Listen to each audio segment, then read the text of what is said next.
बुलेटिनची सुरुवात करूया महत्त्वाच्या राजकीय बातमीनं। भंडारा गोंदिया विधान परिषद निवडणुकीत शिवसेनेकडून नाराजीचा सूर पाहायला मिळतो। उमेदवारी अर्ज दाखल करताना शिवसेनेची दांडी पाहायला मिळाली आहे। शिवसेनेवर भाजप नेहमी अन्याय करते असा आरोप आमदार नरेंद्र भोंडेकरांनी केलाय।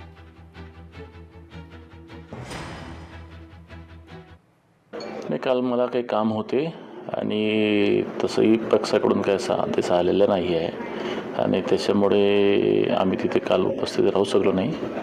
आणि पण नक्कीच आम्ही काही काँग्रेसला अजिबात मदत करणार नाही, तेवढं तुम्हाला 100% सांगतो। नाराजीची अजिबात नाही आहे। आम्ही महायुतीसोबत पहिले भी होतो, आज भी आहो, भविष्यात राहू।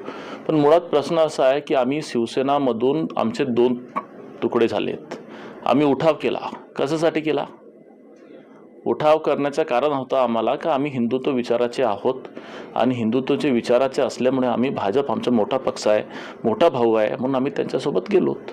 पण याचा अर्थ असा नाही ना की हे आमचे आबरू काढतील, आमच्याबद्दल अपशब्द बोलतील, आम्हाला अपमान करतील। पुढच्या आणखी एक महत्त्वाच्या बातमीकडे। मनोज जरांगे यांच्या मागण्यांचा प्रस्ताव मुख्यमंत्र्यांकडे देण्यात आलाय अशी माहिती स्वतः मंत्री राधाकृष्ण विखे पाटलांनी दिली। मराठा आंदोलनात मृत्युमुखी पडलेल्या वारसांना नोकरी देणार, काहींना MIDCत नोकरी देण्याची मागणी आहे। याशिवाय वितरण कंपनीत घेण्याचा आमचा प्रस्ताव आहे। बाकीचे आदेशही आम्ही काढत आहोत अशी माहिती विखे पाटलांनी दिली आहे। मराठा आरक्षणाच्या आंदोलनाच्या बाबतीत जे मृत्युमुखी पडलेले जे आंदोलक आहेत, शहीदांच्या वारसांना नोकरी देण्यासंदर्भातला निर्णय झाला होता।